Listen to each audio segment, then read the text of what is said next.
आप सभी के अंदर विराजमान मेरे परम पिता परमात्मा को मेरा कोटि कोटि नमन।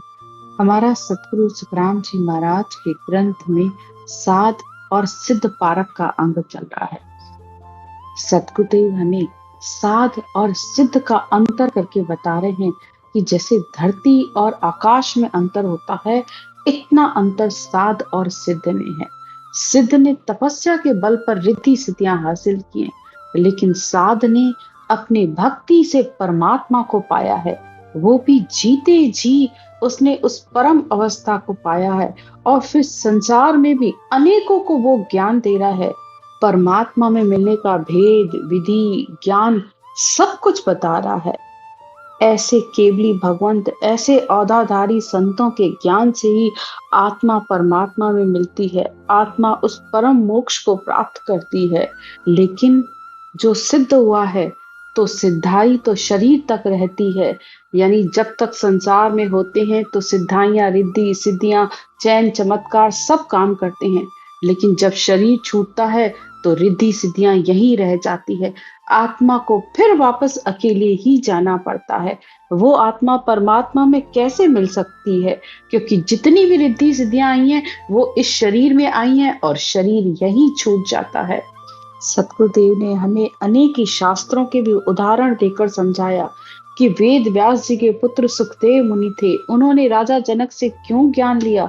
18 पुराण, 6 शास्त्र, व्याकरण, वेद, सब कुछ, सारी सृष्टि का ज्ञान उसके खुद के घर में था, लेकिन फिर भी वो क्यों राजा जनक से ज्ञान लेने गए। भगवान राम ने वशिष्ठ मुनि जी से ऐसा कौन सा ज्ञान लिया। संसार में कितने बड़े बड़े संत हुए, ऋषि हुए हैं, लेकिन उन्होंने ऋषि मार्ग को छोड़कर फिर संत मार्ग को क्यों अपनाया है। तो कोई तो वजह होगी और शास्त्र इस बात की गवाही दे रहे हैं। कल की कथा में भी हमने सुना था कि राजा अम्बरीश संत थे और दुर्वासा ऋषि थे। उन्होंने श्राप दिया, लेकिन वो श्राप राजा अम्बरीश को छू भी नहीं पाया, उल्टा बल्कि दुर्वासा ऋषि को सबकी शरण में जाना पड़ा। लेकिन भगवान विष्णु ने उसे यहाँ तक कह दिया कि जो साध के वचन को तो इस त्रिलोक में किसी की ताकत नहीं है कि इस त्रिलोक में कोई साध के वचनों को फेर सके। मैं भी तुम्हारी मदद नहीं कर सकता, तुम्हें राजा अम्बरीश के पास ही जाना पड़ेगा और उन्हीं से ही तुम्हें माफी मांगनी पड़ेगी। तो परमात्मा के नियमों को भी बदलते देखा है इस संसार ने कि परमात्मा भक्तों के वश है। तभी तो उन्होंने कहा, प्रबल प्रेम के पाले पढ़कर हरि को नियम बदलते देखा। तो परमात्मा भी संत के आगे, साध के आगे, केवली भगवंतों के आगे अपने नियमों को बदल देते हैं। इतना बड़ा अंतर वो साध और सिद्ध का बता रहे हैं। लेकिन सारा संसार सिर्फ अपने कामनाओं, अपनी इच्छाओं की पूर्ति के लिए सिर्फ सिद्धों के पीछे भागता रहता है, रिद्धि सिद्धियों को किसी भी तरीके से हासिल करना चाहता है, क्योंकि उसे लगता है कि जिसने घर छोड़ दिया, जिसने त्याग कर दिया, वो सबसे बड़ा संत। तो साध का मतलब एक भेषधारी या सन्यासी हो जाना, जति हो जाना, सब कुछ त्याग करने वाला नहीं होता है। साध वो होता है जो हर समय परमात्मा की भक्ति में रत रहता है, जो हर समय अपनी इस आत्मा को इस धुन में मिलाए रखता है। हर समय उसकी आत्मा इस धुन के आनंद में रहती है। परमात्मा का स्वरूप है ये धुन। जो लोग इसे मामूली समझते हैं ना, तो ऐसी गलती मत करना। अरे खुद परमात्मा इस धुन के रूप में उस आत्मा को लेने आया है।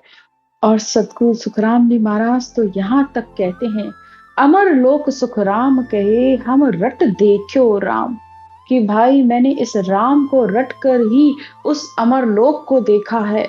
तो इस बात पर तो कम से कम विश्वास करो, ये ब्रह्म वाक्य है। जो संत खुद परमात्मा में मिले हैं वो इतनी बड़ी बात कह रहे हैं और इस ग्रंथ में लिख कर गए हैं, तो शास्त्र कभी झूठे नहीं होते हैं। तो अगर आप इन वचनों को ब्रह्म वाक्य मानकर भी चलोगे ना, तो आपके अंदर इतना विश्वास पैदा होगा कि आपसे भक्ति एक पल के लिए भी नहीं छूटेगी। आप कभी ये बोलोगे ही नहीं कि इसको करने से क्या होगा, उसको करने से क्या होगा। जिसको परमात्मा पर अटूट विश्वास होता है, प्रेम होता है, वो आत्मा तो रात दिन परमात्मा के लिव लगाकर इस रटना को, इस सिमरन को करती रहती है और उस आनंद को लूटती रहती है। तो जिस आत्मा के अंदर इतना परमात्मा का अमृत बरस रहा है, हर समय वो परमात्मा का संग कर रही है, तो परमात्मा उसकी रक्षा नहीं करेंगे? ऐसा हो ही नहीं सकता। आज की ज्ञान की चर्चा में सद्गुरुदेव फिर कहते हैं, राम रिसाविया संत जन राख ले, काल की ओट सब चोट टाले। अरे जिस पर राम जी नाराज हो जाए, तो जो संत हैं वो राम जी की भक्ति करने वाले जन उसकी रक्षा कर लेते हैं। यानी संत के शरण में अगर वो आ जाए आत्मा, तो संत उसे ज्ञान और भक्ति के द्वारा उस परम तत्व की प्राप्ति करा देते हैं। यानी संसार में काल के घेरे से उसे मुक्त करा देते हैं। संसार के सारी चोट, चोट यानी संसार के सारे सुख दुखों से उसकी मुक्ति करा देते हैं। यहाँ तक कि खुद परमात्मा भी उससे रूठ जाए ना, तब भी संत उसकी रक्षा कर लेते हैं। कबीर साहब कहते हैं, कबीरा हरि के रूठते, गुरु के शरणे जाए। कहे कबीर गुरु रूठते, हरि नहीं होत सहाय। कबीर साहब कहते हैं कि अगर हरि रूठ जाए, परमात्मा रूठ जाए ना, तो गुरु की शरण में जाने पर उस आत्मा का उद्धार हो जाता है।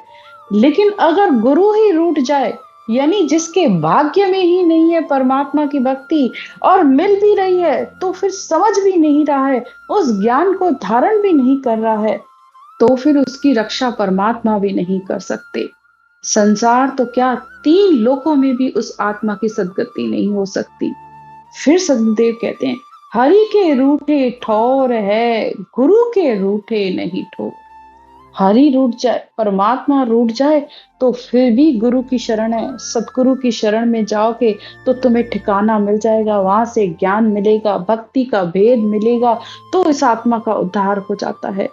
लेकिन गुरु रूठे, यानी अगर तुम्हारे भाग्य ही फूटे हुए हैं, कोई पाप, कोई तुम्हारे कर्म तुम्हारे आड़े आ गए, तो भक्ति करते करते भी छूट जाती है। कहते हैं, पाप दे थाप तो मुंडो फेर लेवे।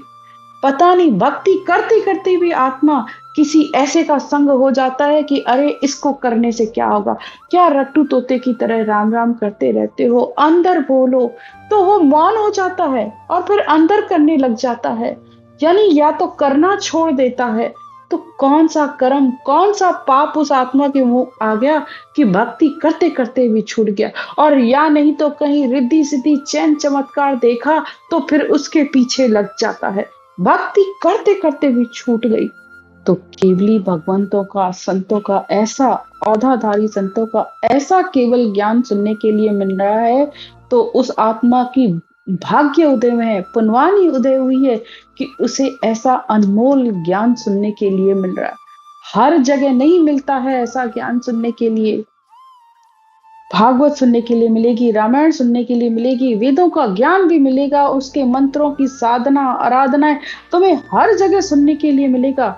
लेकिन ये अनमोल ज्ञान है कि आत्मा को कितना सीधा और सरल रास्ता बताया जा रहा है कि बस इस तरीके से इस राम के नाम को लो, और वो परमात्मा इस धुन के रूप में, इस आवाज के रूप में, इस साउंड के रूप में आकर तुम्हारे अंदर प्रकट है। लेकिन भाग्यहीन नर पावे नाही।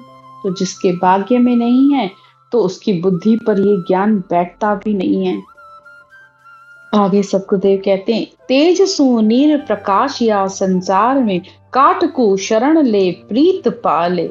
सतगुरुदेव कहते हैं, अग्नि से पानी की उत्पत्ति होती है और अग्नि लकड़ी को जलाने के काम आती है। लेकिन यदि वही लकड़ी पानी की शरण ले ले, तो पानी उसकी रक्षा करता है। यानी अगर लकड़ी में आग लगी है तो उसको पानी में डुबो दो, तो अग्नि बुझ जाती है। ऐसे ही संत राम जी के ही बनाए हुए हैं, यानी संतों को भी राम जी की शरणा है।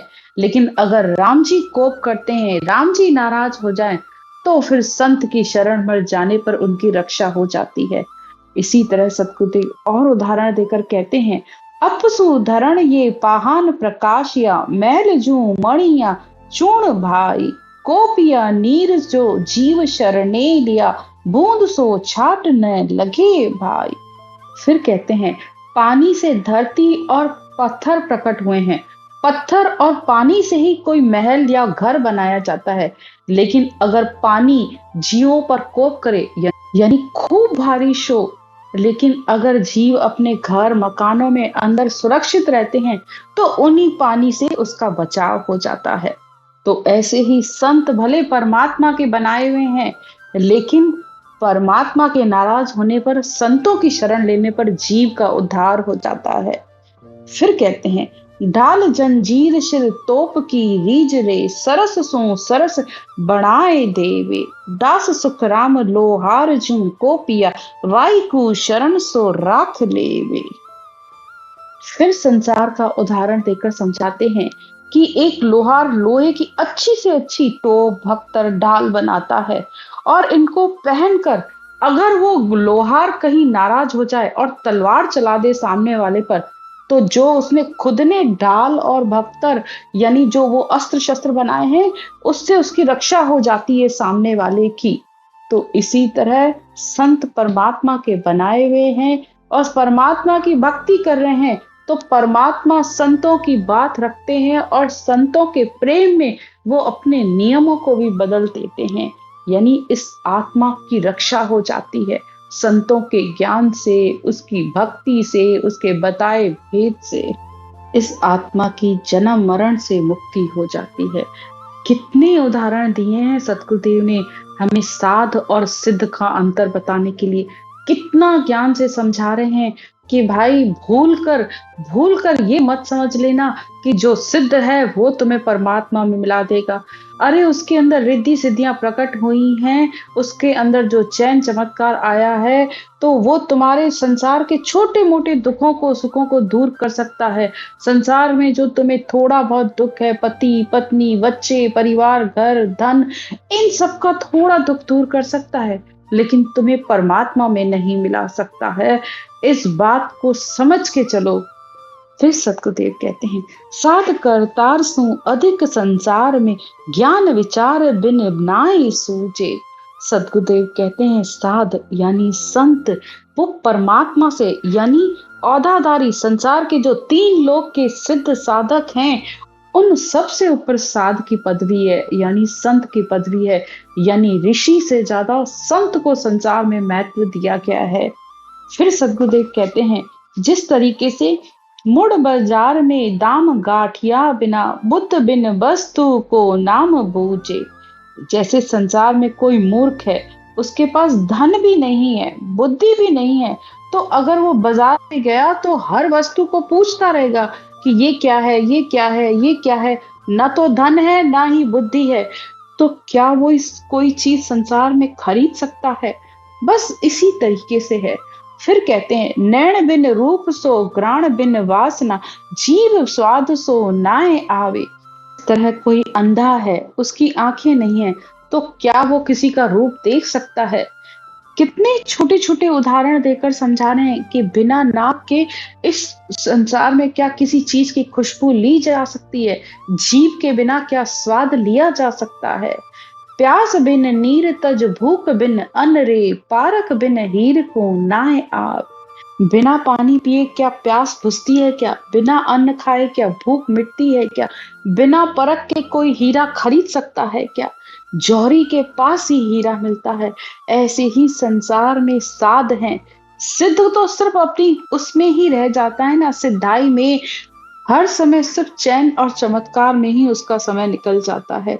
लेकिन साध खुद भी भक्ति करता है और उसको पता है कि परमात्मा प्राप्ति का रास्ता क्या है, क्या भेद है, क्या विधि है, तो वो सामने वाले को भी वो बताकर उसको परमात्मा में मिला देता है।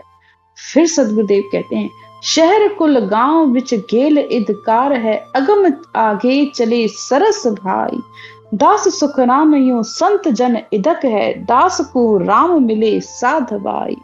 अगर किसी को गांव जाना है या शहर जाना है तो उसका रास्ता मालूम होना जरूरी है ना। जिस बस में बैठते हो तो उस ड्राइवर को पता होता है कि ये रास्ता कहाँ जाता है। तो ऐसे ही साध को, संत को भी पता है कि परमात्मा में मिलने का रास्ता कौन सा है, क्योंकि उसके पास ही इस सत्शब्द का, शब्द ब्रह्म का भेद है।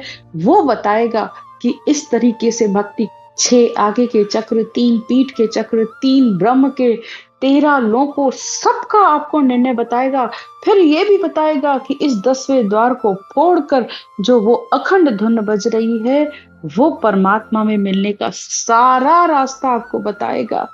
तो संत की शरण लो, सिद्ध की शरण ले भी ली, तब भी कभी भी न पहले कभी कोई परमात्मा मिला है, ना अब कोई मिला है, क्योंकि सिद्धाई शरीर में प्रकट हुई है और शरीर के साथ ही छूट जाती है।